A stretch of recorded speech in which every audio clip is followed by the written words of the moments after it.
Y acuérdense de estas tres Cs, mis hermanos, que nos van a describir lo que es el levantamiento de esos dos reinos: crecimiento, choque y consideración. Y con esas tres Cs vamos a ver tres cosas en el día de hoy de esos dos reinos que se levantan. Primero, el crecimiento de los reinos nos enfrenta con la realidad de dos reinos en la vida. Segundo, veremos el choque, mis hermanos. El choque de los reinos nos muestra la oposición de los dos reinos en la vida.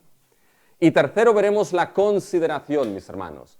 La consideración de los dos reinos a la luz del reino de Jesucristo en nuestra vida. Vamos a considerar, mis hermanos, estas tres Cs y voy a ver cómo lo hago en el tiempo que tengo. Primero, mis hermanos, el crecimiento. El crecimiento de los reinos nos enfrenta con la realidad de que hay dos reinos en la vida. Primero, mis hermanos, la realidad del crecimiento del reino de Dios con su misericordia y verdad. Fíjense que en el texto que hemos leído, mis hermanos, nos damos cuenta de que todo el texto, y en especial los primeros 11 versículos, se nos describe lo que es el levantamiento de dos reinos bien distintos. Lo vamos a ver. Pero es sobre todo, mis hermanos, en los primeros 4 versículos donde nos damos cuenta que empieza a levantarse, que empieza a formarse y a crecer lo que es el reino, mis hermanos, de Dios. El reino de Dios en aquel rey que Él se escogió según su corazón y que va a ser un reino, mis hermanos, de misericordia y de verdad. Eso lo vemos en los primeros 4 versículos, sobre todo. Ahora bien, debemos entender de dónde venimos. Y acuérdense que venimos, mis hermanos, de ese lamento que David expresó por la muerte de Saúl y de Jonatán en Gilboa. ¿Se acuerdan, mis hermanos? David básicamente expresó el lamento, esa meditación, esa expresión de la tristeza meditada, esa expresión que mostraba verdaderamente el dolor y la tristeza de David por la muerte del rey Saúl y por la muerte de su amigo del alma, que era Jonatán, mis hermanos, y lo que parecía el fin de toda esperanza porque el rey y el heredero habían muerto. Y David lo expuso en ese lamento del final del capítulo 2, que lo escribió en el libro de Jaser. ¿Para qué? Para que los hijos de Judá lo aprendiesen. Por lo tanto, escribió ese lamento, mis hermanos, para que los hijos de Judá no olvidasen, acuérdense, no olvidasen lo que esa muerte que había acontecido significaba, que no olvidasen lo que esa muerte significaba para su vida, porque esa muerte ponía en perspectiva la vida presente y la historia presente del pueblo. Ahora bien, aun y cuando ese lamento se escribió para enseñar y que no se olvidase esa muerte, dentro del fluir del argumento, mis hermanos, capítulo 1, capítulo 2, capítulo 3, dentro del fluir del argumento, ese lamento, mis hermanos, sí que marca el fin de algo.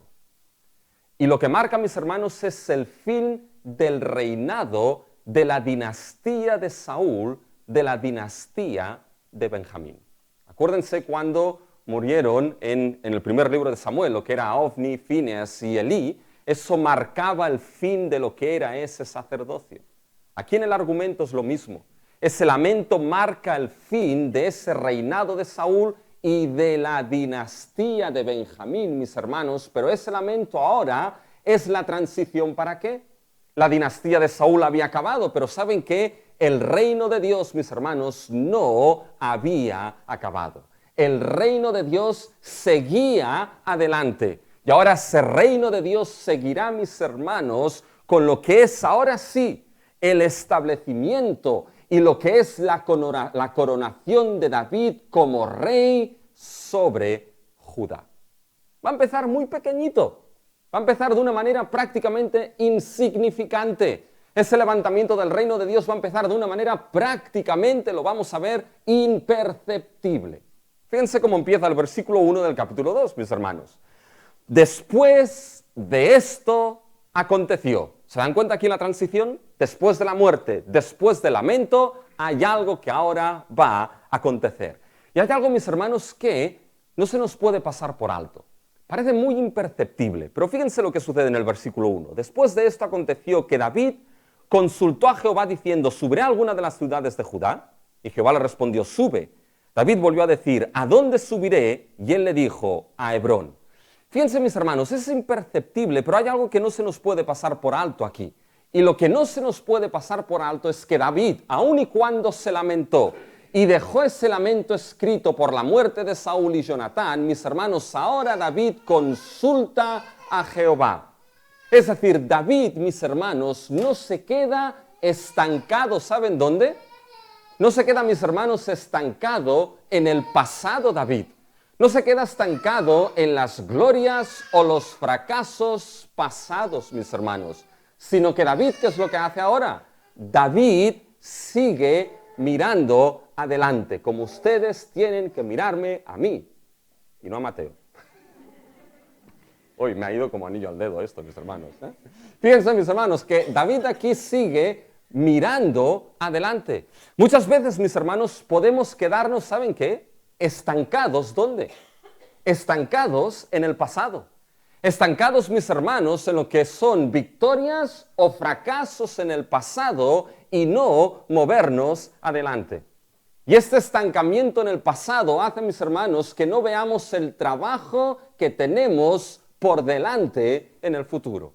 Y moverse hacia adelante no es una desconsideración de lo que ha pasado en el pasado. David, mis hermanos, aún y ese lamento, se mueve hacia adelante. ¿Saben por qué? Porque David sabía algo, mis hermanos, que ya se le dijo en el primer libro de Samuel.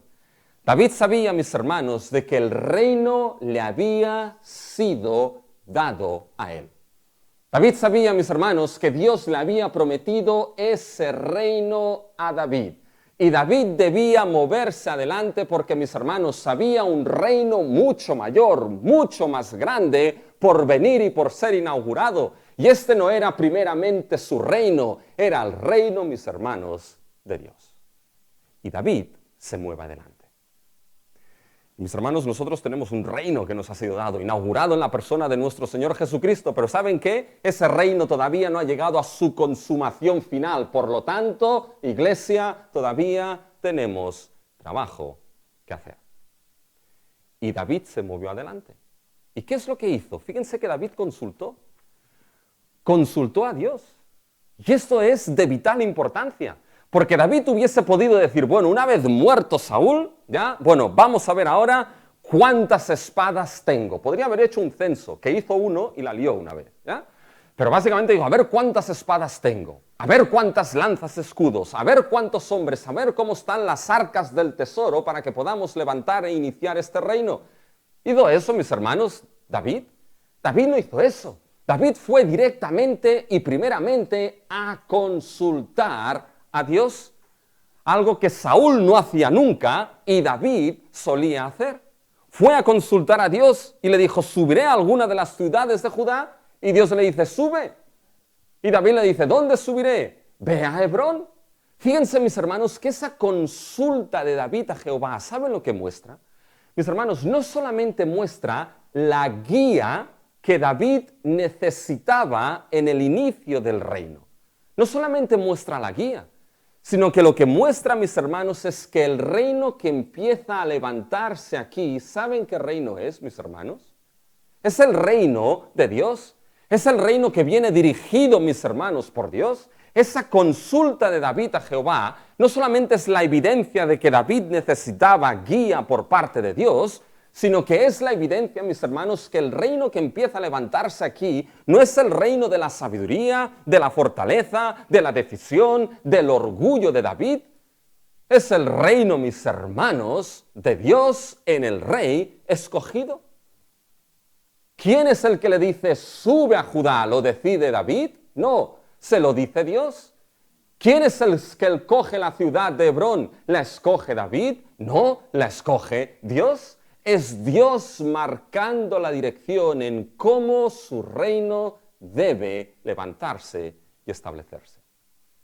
Y empieza de manera insignificante en Hebrón. ¿Por qué Hebrón, mis hermanos? La verdad es que no se sabe. Hebrón era una ciudad que a lo largo de la historia de Israel tenía mucha relación con el pueblo del pacto, mis hermanos, porque ahí nos encontramos que Abraham, Sara, Rebeca, Jacob, Lea fueron enterrados ahí, mis hermanos. Nos encontramos que Hebrón también era posiblemente una de las ciudades más grandes y distinguidas que nos encontramos en Judá. Era una de las ciudades refugio más grandes que había. Era una de las ciudades, mis hermanos, que pertenecía a lo que era Caleb. Que acuérdense que había una de las esposas, mis hermanos, de David, que era Abigail, mujer de Nabal de Carmel, que era de Caleb, mis hermanos. Puede ser que todas estas circunstancias, siendo Hebrón una ciudad también dedicada para lo que era el sacerdocio arónico, puede ser que todas estas circunstancias llevaran a que Dios escogiese primeramente a Hebrón. No lo sabemos, no se nos dice. Y si no se nos dice, ¿saben qué, mis hermanos? Pues no vamos a hacer elucubraciones extrañas. Lo que es importante aquí, ¿saben lo que vemos, mis hermanos? Lo que sí es importante que vemos aquí es que, mis hermanos, es Dios quien marca la dirección para el establecimiento de su reino y de su rey. Lo que empezamos a ver aquí es cómo el rey escogido por Dios empieza a tomar su lugar legítimo, primeramente, ¿saben dónde? Primeramente en Judá. Y ascendió David, mis hermanos, a Hebrón y se llevó con él, ¿a quién, mis hermanos? Se llevó con él a sus esposas. ¿Y a quién más, mis hermanos, se llevó con él? Fíjense en el versículo 3. Llevó también David consigo a los hombres que con él habían estado, cada uno con su familia. Esto me encanta, mis hermanos. Porque en ese ascenso de David a Hebrón, mis hermanos, David no se olvidó de quién. David no se olvidó de los suyos. David no se olvidó de aquellos que habían estado con él y luchando con él, mis hermanos. Hay aquellos que llegan al poder y ¿saben lo que pasa, mis hermanos? Se olvidan de aquellos que han estado a su lado, mis hermanos. Pero aquí David no se olvidó. David, mis hermanos, se llevó con él a los que con él habían estado. ¿Y saben lo que nos muestran esos 4 versículos? Mis hermanos, la imagen, la escena que aparece aquí es una escena de coronación. Del rey ascendiendo y siendo coronado.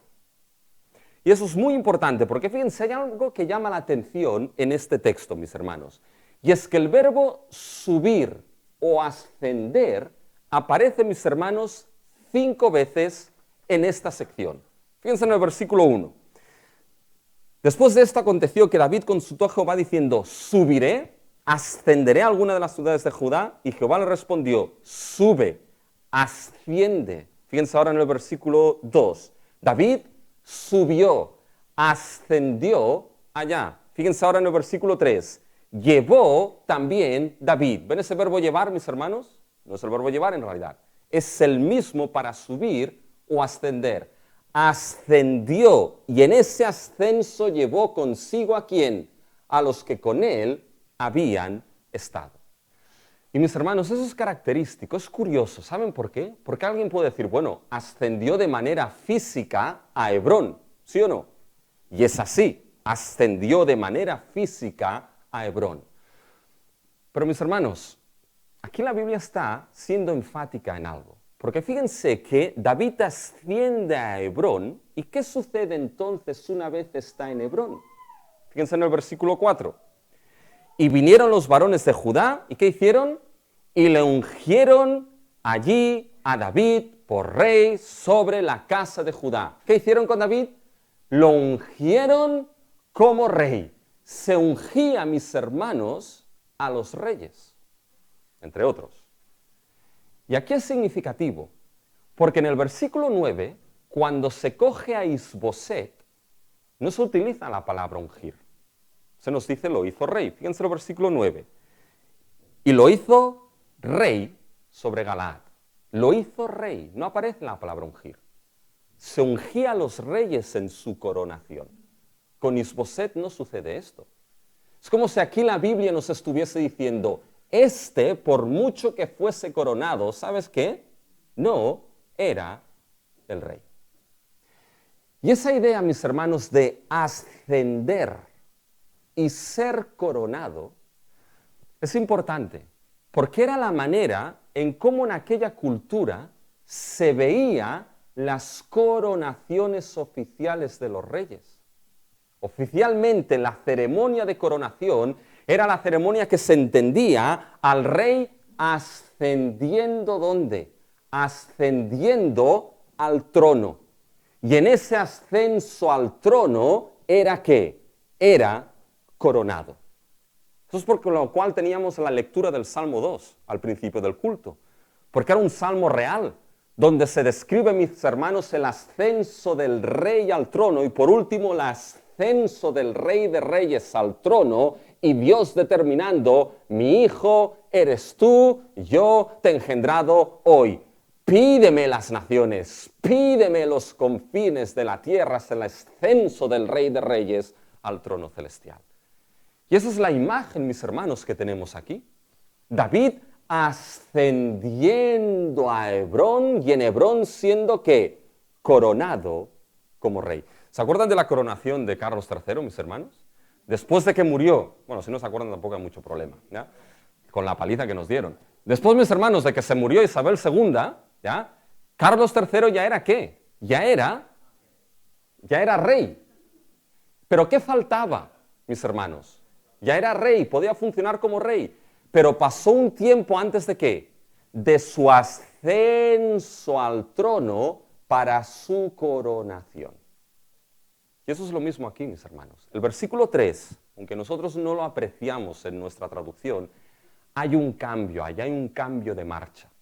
Y lo que nos vemos es que David asciende a Hebrón y en esa ascensión, mis hermanos, lo que hace es llevarse en desfile triunfante y de coronación a los que con él han estado. Y aquellos que con él han estado ascienden a ese trono que David es coronado, ¿sobre quién?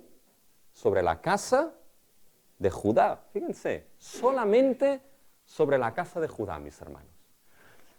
Por lo tanto, aquí lo que vemos, mis hermanos, es que el reino de Dios a través de su rey escogido de Judá, empieza de manera pequeñita, de manera prácticamente imperceptible.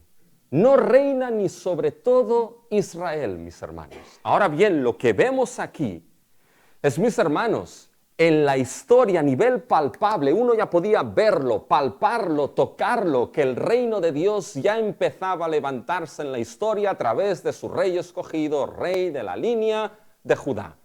Lo que Jacob dijo, mis hermanos, cuando bendició a su hijo y dijo en Génesis 49:10, no será quitado el cetro de Judá ni el legislador de entre sus pies, ahora esto de manera pequeñita, como un grano de mostaza, empieza ya a levantarse y a crecer sobre la casa de Judá en la historia, en Hebrón, guiando Dios a su rey y coronándolo como rey sobre la casa de Judá. ¿Se dan cuenta, mis hermanos? ¿Cómo empieza a levantarse aquí el reino de Dios a través de su rey escogido? Y repito, muy pequeñito, solamente sobre Judá. No entraba ni Benjamín, no entraba el resto de Israel, solo Judá, pequeñito, un grano de mostaza. Pero ¿qué reino empezó a levantarse aquí, mis hermanos? Un reino glorioso, un reino de misericordia y de verdad. ¿Por qué? Porque después de esa coronación, mis hermanos, fíjense cómo todos esos versículos son lo que es la imagen de una coronación. Vienen y le dicen a David que, oye, los de Jabes Galaad, ¿sabes lo que han hecho, David? Han sepultado a Saúl. ¿Y qué es lo que hace David, mis hermanos? David manda mensajeros, y fíjense ahora, fíjense, mis hermanos, ahora en lo que son los versículos 6 y 7. En el versículo 5 manda mensajeros, y fíjense lo que les dice, a mitad del versículo 5. Benditos seáis vosotros de Jehová, que habéis hecho esta misericordia con vuestro Señor, con Saúl dándole sepultura. Benditos seáis vosotros de Jehová. Los bendice. Y ahora los versículos 6 y 7 son la explicación de esa bendición que pide sobre ellos por parte de Jehová. Fíjense, en los versículos 6 y 7 hay dos ahora que nos explican esa bendición. Fíjense el versículo 6. ahora, y ahora viene el versículo 7, esfuércense pues ahora vuestras manos. Esfuércense pues ahora. Ese ahora en realidad en el original va al principio. Por lo tanto tendríamos en el versículo 6 ahora y en el versículo 7 ahora. Eso es la expresión, la explicación de esa bendición de Jehová, benditos de Jehová. ¿Y qué significa esto? Fíjense versículo 6. Ahora pues, Jehová haga, y escuchen bien esas palabras, mis hermanos, porque se las voy a poner en el examen. Las tendrían que saber ya, ¿eh? Ahora pues, Jehová haga con vosotros misericordia y verdad, mis hermanos. Esas dos palabras que muchas veces se las he amartillado una y otra vez en la mente, mis hermanos, son la esencia del pacto de Dios. Ahora Jehová haga con vosotros fidelidad y amor eterno, amor perpetuo, amor fiel hacia vosotros. Es decir, este amor de pacto de Dios se muestra hacia vosotros. ¿De qué manera? Fíjense.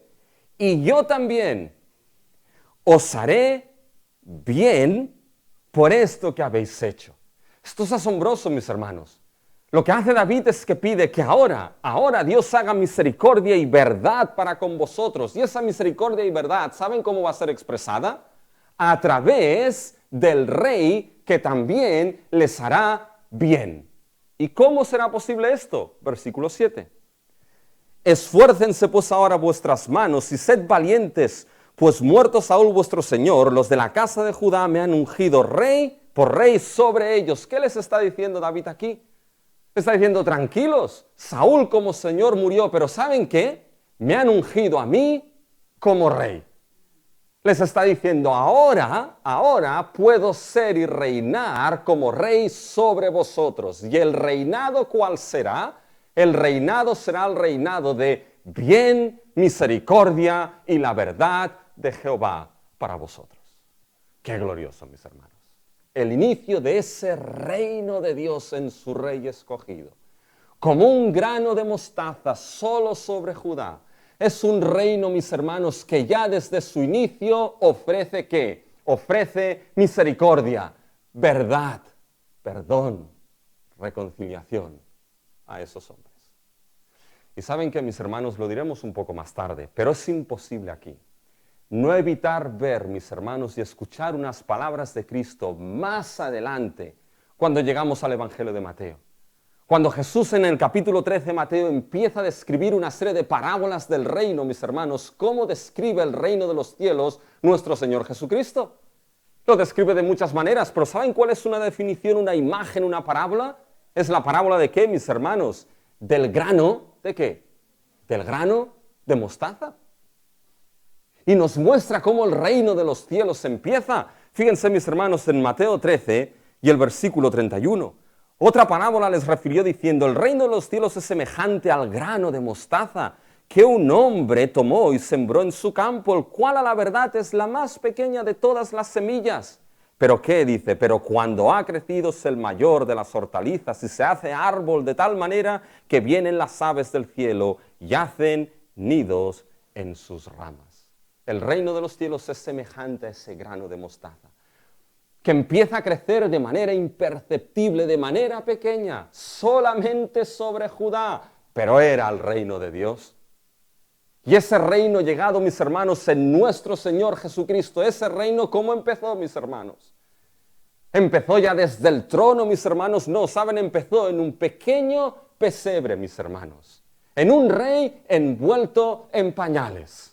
De manera prácticamente imperceptible, pero el reino había llegado. Mis hermanos, empezó comunicándolo a pastores, a uno de los oficios más despreciados de aquel tiempo. Empezó llamando a ¿qué, mis hermanos? A los eruditos del mundo. Empezó así. Empezó llamando, mis hermanos, a pescadores. Empezó llamando a celotes. Empezó llamando a aquellos que quizá nadie consideraría. Empezó llamando, mis hermanos, a mujeres. Empezó llamando a rameras, a publicanos, a pecadores, mis hermanos, pero todo y así no te confundas. El reino de Dios había llegado en su reino. Aunque fuese de manera imperceptible, ya había llegado en aquel que, como se nos ha leído, vimos su gloria. ¿Lleno de qué? lleno de gracia y de verdad. El reino de nuestro Dios empieza a levantarse de esta manera. Pero, siempre hay un pero, ¿saben? A medida que se levanta ese reino de Dios con su gracia, con su misericordia y verdad, nos encontramos el crecimiento del reino humano, con su orgullo y con su ambición. Y fíjense, mis hermanos, que aquí nos encontramos a un Abner. Fíjense en el versículo 8. Pero, ¿ven? Siempre hay un pero. Pero Abner, hijo de Ner, general del ejército de Saúl, tomó a Isboset, hijo de Saúl, el único que le quedaba, y lo llevó ¿a dónde? A Mahanaim. No se sabe exactamente dónde estaba Mahanaim, se sabe que estaba al este, ya del Jordán, eso es importante. ¿Y qué hizo con Isboset? Lo hizo, fíjense el versículo 9, y lo hizo rey, mis hermanos. Fíjense en esos versículos del 8 al 11, mis hermanos. ¿Qué es lo que se levanta aquí? Se levanta otro reino, mis hermanos. Tenemos el reino de Dios en David, pero ahora se levanta el reino, déjenme decirlo así, de Abner en Isboset. Y fíjense los versículos 10 y 11, como esos dos reinos coexisten por un tiempo a la vez. Fíjense el versículo 10 y 11. De 40 años era Isboset, hijo de Saúl, cuando comenzó a reinar sobre Israel y reinó 2 años. Solamente los de la casa de Judá siguieron a David. Y fueron el número de los días que David reinó en Hebrón sobre la casa de Judá 7 años y 6 meses. ¿Cuántos años reinó David? 7 años y 6 meses. ¿Cuántos años reinó Isboset, mis hermanos? 2 años en estos 7 años que reinó David. ¿Pero se dan cuenta? Los dos reinos, mis hermanos, coexisten aquí. Y uno de los reinos, mis hermanos, es un reino puramente humano. Porque es el reino que Abner levantó poniendo como rey a Isboset.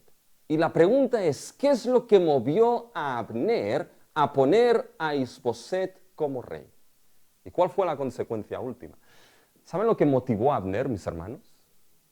El orgullo, mis hermanos. El orgullo y la ambición. ¿Por qué, mis hermanos? Porque es muy probable. Abner, fíjense, no estaba dispuesto. Después sí, pero ya llegaremos a esto. No estaba dispuesto, mis hermanos, a aceptar que ahora Saúl y Benjamín ya no reinaría más. No estaba dispuesto a aceptar que ahora un nuevo reino había llegado, un nuevo orden había llegado y las cosas viejas ya no servían. No puedes poner vino nuevo en odres viejos porque no funciona.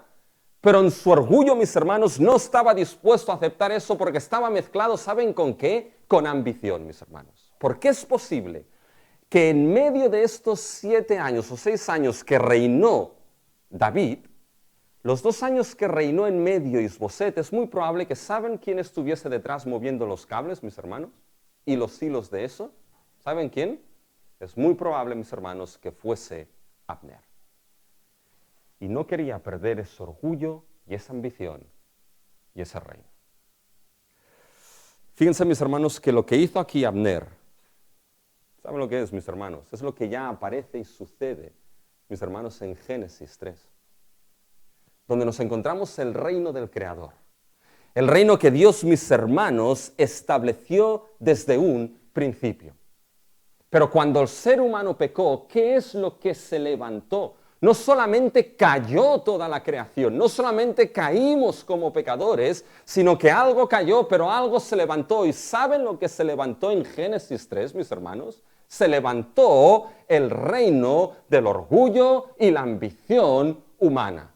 Se levantó, mis hermanos, el reino de pensarse de que uno es rey sobre su propia vida y puede decidir lo que sea y lo que quiera aparte de Dios y aparte de su Creador. Y desde ese momento, mis hermanos, se levantaron 2 reinos opuestos, esencialmente contrarios, pero que coexisten al mismo tiempo. 2 señores, 2 reinos, 2 lealtades distintas. Y lo que vemos en Abner, mis hermanos, es precisamente lo que empezó en Génesis 3 y lo que Cristo explica en una parábola también para mostrarnos el reino, que es la parábola del trigo y la cizaña. ¿Se acuerdan de esa parábola? El trigo y la cizaña, mis hermanos. El trigo es ¿quién? Básicamente un hombre que sale a sembrar. y siembra trigo en su campo y viene el malo y siembra cizaña. Y Jesús explica esa parábola, el campo es el mundo. Y el trigo son los hijos ¿de quién? Los hijos del reino. Mientras que la cizaña, mis hermanos, ¿son quién? Son los hijos del malo. Y esos dos reinos, mis hermanos, coexisten y crecen en el mundo a la vez. ¿Y saben qué? Muchas veces, mis hermanos, es el orgullo. El orgullo y la ambición lo que hacen que uno se oponga a ese reino de Dios. El orgullo y la ambición de pensarse de que no hay más rey que uno mismo. El orgullo de pensarse, mis hermanos, de que uno puede ser su propio rey y descartar, mis hermanos, a Dios como rey y al reino de Dios. ¿Saben lo que es lo triste aquí? Hoy les voy a mostrar dos cosas tristes. ¿Saben lo que es lo triste? Mis hermanos, que aquí nos encontramos a la casa de Judá y nos encontramos a la casa de Benjamín. Mis hermanos eran parte del mismo pueblo. Y aquellos que como hermanos hubiesen tenido que estar unidos bajo el mismo rey y bajo el mismo reino, ¿ahora qué? Ahora estaban divididos. Y eso, mis hermanos, es desastroso y es triste. Cuando en la vida de un creyente o en la vida, mis hermanos, de la iglesia, lo que se levanta y se deja que reine primeramente no es el reino de Cristo, sino el reino del mundo. Porque esos dos reinos chocan. Y cuando ese choque se da, ¿saben qué? Es desastroso, dañino y doloroso. Y eso es lo que vemos en el segundo punto, que es el choque. El choque, mis hermanos, de los reinos, que nos muestra la oposición de esos dos reinos en la vida. Ahora esos reinos chocan, mis hermanos. No es que coexistan sin que pase nada. Hay un choque ahí. Ese choque, esa oposición es dañina. Fíjense, es una oposición que muestra el conflicto doloroso de resistir el reino de Dios. Y esto ahora, mis hermanos, entramos en la sección más larga del texto, que no es la sección más larga del mensaje. Descansen. Por nada estén afanosos, mis hermanos, ¿ya? Pero fíjense, mis hermanos, de que no es larga porque es fácil de explicar aquí.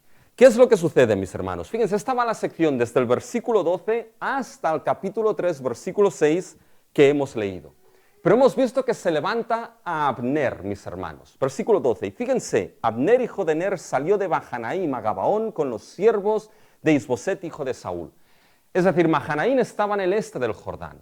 Y lo que hace Abner con todos esos hombres es que va del este al oeste y va a Gabaón. Es decir, muy cerca de Jerusalén y al norte de lo que era Hebrón. Por lo tanto, no se sabe por qué hizo ese movimiento, pero ¿saben qué? Probablemente eso, mis hermanos, en el tablero de la geopolítica de aquel tiempo, eso era un movimiento de amenaza bélica. Uno no pone, mis hermanos, lo que son tanques en las fronteras simplemente para decir, voy a hacer movimientos de entreno. No. En ese sentido, era un movimiento de amenaza bélica. Bueno, a esto lo escuchan ¿quién, mis hermanos? Lo escuchan los hijos de Sarbia, los de David, Joab, Asael. ¿Y qué hacen? Mueven las fechas en el tablero geopolítico y hacen un movimiento, mis hermanos, defensivo. Y se encuentran todos, ¿dónde, mis hermanos? Se encuentran en Gabaón, se encuentran, mis hermanos, fíjense, versículo 13, en el estanque de Gabaón. Y aquí es cuando empieza el lío. Y ahora quiero que vean, mis hermanos, cómo esta sección va de mal en peor. Pero va de mal en peor a lo bestia, mis hermanos. Se encuentra en el estanque de Gabaón y entonces va Abner, el que levantó a Isboset, va Abner y dice, versículo 14, levántense los jóvenes ahora y maniobren delante de nosotros. Muy bien, y ahora aquí imagínenselo. Los jóvenes, 12 por Benjamín, 12 por la casa de David. Pum, pum, pum, pum. En el estanque de Gabaón, uno al lado del otro, mis hermanos. Uno delante de otro. ¿Esto es la imagen de qué? Es la imagen de un desafío. Es la imagen de un duelo, mis hermanos. De un duelo. Y utilicen la imaginación, porque eso es narrativa, mis hermanos. Los 12 de un lado y los 12 de otro se levantan. Y se ponen uno delante del otro, mis hermanos. Y ahí no se escucha nada. Simplemente, mis hermanos, lo que se escucha es el viento soplar, la brisa, mis hermanos. Todos están callados a ver lo que va a pasar. Se escucha alguna ranita del estanque, mis hermanos. Están ahí. Y de repente, mis hermanos, ¿qué es lo que sucede? Fíjense lo que sucede, versículo 5. Entonces se levantaron y pasaron en número igual 12 de Benjamín por parte de Isboset, hijo de Saúl, y 12 de los siervos de David, y cada uno echó mano en la cabeza de su adversario y metió su espada en el costado de su adversario y cayeron a una. ¡Fas! ¿Se imaginan esto? Los 12 delante se cogen de la cabeza y ¡ra! Y caen todos ahí, mis hermanos. Terrible. Pero la cosa no queda ahí. Después empieza la batalla. Y la batalla, mis hermanos, es reñida, no fue light, fue fiera. Fíjense el versículo 17, la batalla fue muy reñida. Y los de Benjamín pelearon y batallaron ¿contra quién, mis hermanos? Contra los de Judá. ¿Y los de Judá pelearon contra quién? Contra los de Benjamín. Parece que vencieron, mis hermanos, los de Judá aquí. Y Abner se escapa. Y entonces, mis hermanos, escapándose Abner, ahí están los hijos de quién? De Sarbia, Joab, Abisail y Asael. Y en medio de esos 3 hijos había un Usain Bolt. ¿Saben quién era el Usain Bolt? Ese corredor de 100 metros, mis hermanos, que era básicamente Asael, que era más ligero que una ¿qué? Que una gacela. ¿Se acuerdan que la semana pasada o la otra les dije que en el lamento la gloria de Israel era la palabra gacela? Bueno, es la palabra que aparece aquí. Pero bueno, Usain Bolt, Asael, ¿ya? Empieza a correr y empieza a perseguir, mis hermanos, a Abner. ¿Ya? Y Abner, ¿qué es lo que le dice? Le dice, oye, vete, coge de los que se han muerto aquí, coge el botín, pero déjame. ¿Qué es lo que hace Asael, mis hermanos? Sigue, mis hermanos, no escucha a nadie, sigue adelante. Quería tener el primer sitio, el premio, mis hermanos, la corona de acabar con Abner. ¿Y qué es lo que sucede? Fíjense, mis hermanos, versículo 23. Y no queriendo él irse, lo hirió Abner con el raguetón de la lanza por la quinta costilla. Lo hirió Abner con el raguetón, mis hermanos, no con el reggaetón. ¿Ya? El reggaetón es otra cosa, ¿ya? Aunque honestamente creo que uno se muere antes de escuchar reggaetón que no en una pelea, mis hermanos. ¿Ya? ¿Qué era el raguetón, mis hermanos? El raguetón era una pieza, pero fíjense, era una pieza metálica que se ponía en la base de la lanza, no en la punta, en la base, para darle protección y estabilidad. Por tanto, no le dio con la punta de la lanza, le dio con la otra parte. Y mis hermanos, dice que le pasó por la quinta costilla y le salió la lanza por la espada. Eso es bien gráfico, mis hermanos. Pero ¿saben por qué es gráfico esto, mis hermanos? Porque el texto quiere que veas cómo el choque de estos 2 reinos va de mal en peor. Y es un choque de un reino que resistió al otro, resistió querer a David como rey al reino de Dios, y eso llevó a un conflicto de resistencia dañino y doloroso. Y eso es lo que el texto está mostrando aquí. Y fíjense, mis hermanos, si seguimos un poquito más adelante, fíjense que ahora, después de esto, mis hermanos, fíjense lo que aparece ahora en los versículos 26 y 27. Abner sigue ahí con los de Benjamín, Joab y su hermano siguen y se encuentran. Abner arriba en el collado, Joab abajo. Y fíjense ahora lo que Abner le dice en el versículo 26. Y Abner dio voces a Joab diciendo, ¿consumirá la espada perpetuamente? ¿No sabes tú que el final será amargura? ¿Hasta cuándo no dirás al pueblo que se vuelva de perseguir a sus hermanos? ¿Qué es lo que le dice Abner a Joab? Le dices que pararemos esto porque es que el final será ¿qué? El final será amargura, el final será mucho peor. ¿Y qué le responde Joab? Fíjense el versículo 27, mis hermanos. Eso es importante. Y Joab respondió, vive Dios, que si no hubieses hablado, el pueblo hubiera dejado de seguir a sus hermanos de esta mañana. Este texto es complicado, pero parece ser que Joab le está diciendo a Abner, si no hubieses empezado, si no hubieses hecho ese movimiento ofensivo, si no hubieses propuesto este duelo entre los jóvenes, esas cosas no habrían pasado. En otras palabras, Joab podríamos decir que le está diciendo, si no hubieses resistido con orgullo y ambición al rey y al reino que Dios estaba levantando, si no lo hubieses resistido y te hubieses opuesto, esto no habría pasado. Pero tu resistencia y oposición ha generado ¿qué? Una oposición dolorosa y dañina. Si paramos aquí, mis hermanos, y uno se pregunta, ¿por qué está esta batalla tan sangrienta narrada aquí?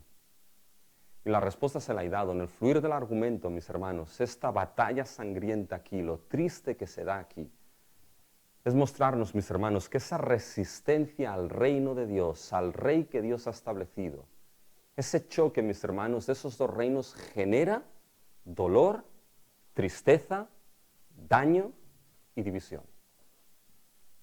Genera un principio que siempre que el reino de Dios se levanta, ¿saben qué? Se levanta una oposición violenta a ese reino.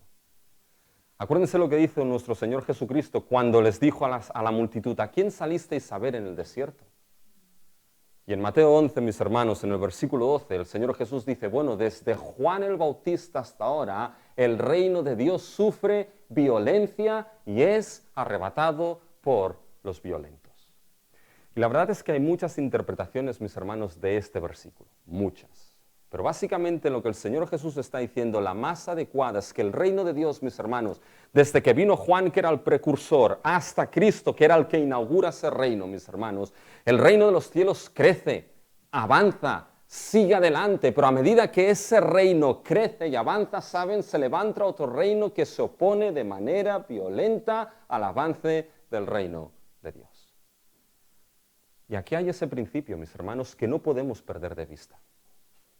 Que cuando, mis hermanos, nuestra vida coge el sermón del monte y empieza a buscar primeramente el reino de Dios y su justicia, que cuando la iglesia, mis hermanos, toma el reino de Dios, su extensión como prioridad y preeminencia, mis hermanos, ¿saben entonces qué es lo que sucede? Que hay, mis hermanos, sí o sí, oposición y muchas veces dañina y violenta. Y la cuestión, ¿estamos preparados para esto? Pero ¿saben qué es lo más triste de este texto? ¿Saben lo que es lo más triste? Mis hermanos, ¿quién se enfrentó aquí? Benjamín y Judá. ¿Saben lo que se nos narra aquí? Es una guerra civil, mis hermanos. Es una guerra entre hermanos. Es una guerra entre aquellos que hubiesen tenido que seguir al mismo rey bajo el mismo reino. Y por estar divididos en el reino se enfrentaron hasta la muerte misma, mis hermanos. Y saben, esto, mis hermanos, es lo más triste. Lo más triste es ver guerras civiles dentro, mis hermanos, de aquellos que deberíamos estar bajo el reinado del mismo rey y el mismo reino. Y es triste ver, mis hermanos, lo que el pecado puede llegar a hacer. El orgullo, la ambición, el querer más el otro reino que no el reino precioso de nuestro Señor Jesucristo. ¿Cómo es capaz, mis hermanos, de destruir familias y la familia de Cristo? Porque ese choque, mis hermanos, siempre es doloroso. Pero saben que al fin y al cabo, y con esto lo voy a mencionar rápido para pasar a la conclusión última, que es el tercer punto. Que esa oposición, mis hermanos, aún esa oposición que nos muestra lo que es ese conflicto dañino, esa oposición también nos muestra, ¿saben qué? La preeminencia del reino de Dios. Al final, mis hermanos, ¿saben quién gana? El reino de Dios gana. Porque ¿cómo termina nuestro texto?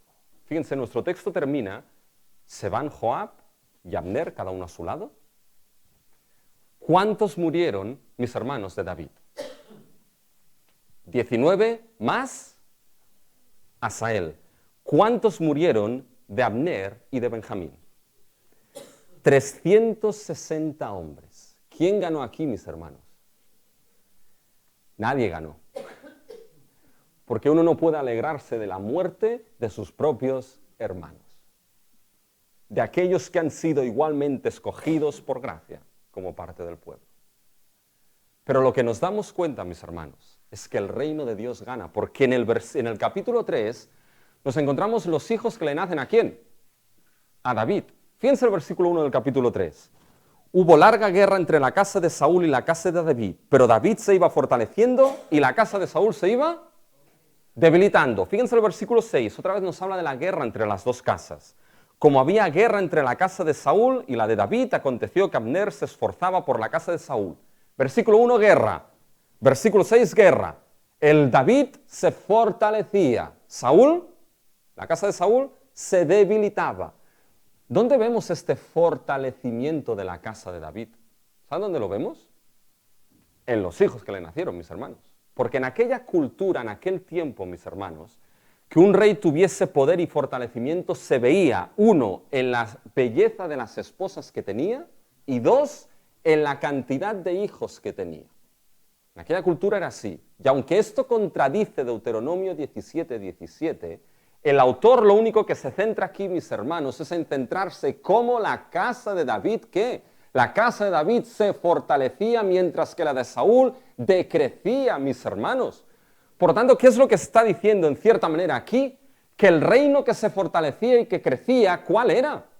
Era el reino de Dios en su rey, el rey David, mis hermanos. Y esto es de gran esperanza y lo veremos.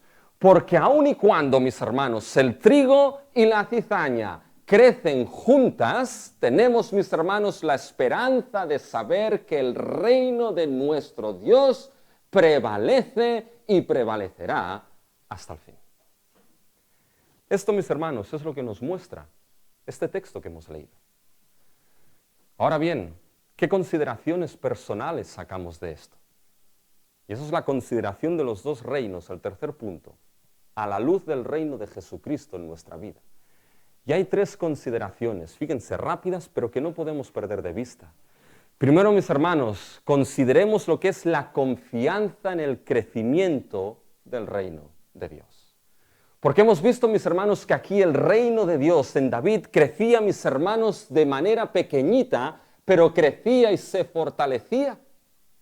Y David no se había olvidado de los suyos. Hay una expresión en latín que es sic parvis magna, que es lo que significa de lo pequeño a lo grande, mis hermanos. Pues eso es lo que vemos en el reino de nuestro Señor Jesucristo. Cuando Cristo llegó, mis hermanos, el mensaje ¿cuál fue? El tiempo se ha cumplido y el reino de los cielos se ha acercado. Creed, arrepentíos y creed en el evangelio del reino. Y como hemos dicho, mis hermanos, ese reino empezó de manera insignificante, pequeñito, en un pesebre, llamando a pescadores, llamando a rameras, a prostitutas, a publicanos, también a centuriones que nadie quería, mis hermanos. Pero empezó el reino de nuestro Señor Jesucristo y empezó a extenderse y fortalecerse, mis hermanos, ¿de qué manera? ¿Por la predicación de quién? Por la predicación, mis hermanos, de unos que estaban en el aposento alto, muertos de miedo hasta que el Espíritu llegó y empezó con esos 12 apóstoles predicando el evangelio del reino a las naciones. Y el reino, mis hermanos, crece. El reino avanza. El reino se fortalece. ¿A través de qué? De la iglesia, mis hermanos, como el instrumento del reino, predicando en palabra y en vida el evangelio del reino de los cielos, el evangelio de nuestro Señor Jesucristo, que llama por arrepentimiento y fe a todos aquellos que se arrepienten al reino de gracia, verdad y misericordia de nuestro Señor Jesucristo. Y el reino crece, mis hermanos. Y la gran confianza que tenemos, ¿saben cuál es, mis hermanos?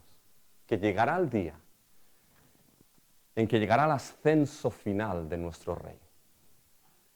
Y en ese día Cristo no se olvidará de aquellos que hemos estado a su lado.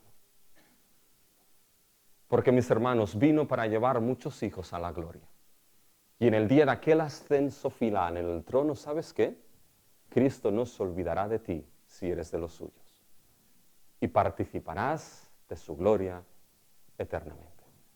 Esa es la confianza. Consideremos la confianza en el crecimiento de ese reino, pero consideremos también aquellas actitudes que pueden ejercer resistencia al reino. Mis hermanos, hemos visto que Abner se levantó en oposición al reino. Y mis hermanos, siempre que el reino avanza, se levanta oposición, pero hay algo que debemos preguntarnos. Aquellas actitudes que pueda haber en nuestra vida, como las de Abner, que siendo conscientes o no, nos oponemos al reino de nuestro Señor Jesucristo. Debemos meditar si estamos o bien del lado de Abner o del otro lado. aquellas acciones y actitudes que pueden ser, mis hermanos, una oposición a ese reino. Consideremos, mis hermanos, aquellas actitudes que pueden ejercer resistencia al reino. Y lo último, consideremos la respuesta, mis hermanos, la respuesta que debe darse a ese reino. Porque ese reino crece como la semilla. El trigo y la cizaña crecen juntas, ¿sí o no, mis hermanos? Pero ¿saben qué? Mis hermanos, aun y cuando estemos en un mundo de dolor, de tristeza, de afán, de desesperación, donde la cizaña parece crecer en abundancia, ¿saben qué? Aunque la cizaña crezca en abundancia, mis hermanos, el trigo también crece. Y llegará el día en que Dios mismo será el que separará al trigo de la cizaña. Y unos irán al reino eterno de Dios y los otros a la condenación eterna. Por tanto, la respuesta a ese reino de Dios es una respuesta que debe estar ahora, aquí, en vida. Y la única respuesta es que respondas por gracia a lo que Cristo dijo. Arrepiéntete y cree en el Evangelio del reino de los cielos. Porque ese arrepentimiento es el primer fruto digno para ese reino, de gracia, de verdad y de misericordia. Dios quiera, mis hermanos, que como pueblo estemos unidos bajo el mismo reino. Dios quiera que hoy puedas responder en arrepentimiento y fe para entrar en ese reino de los cielos.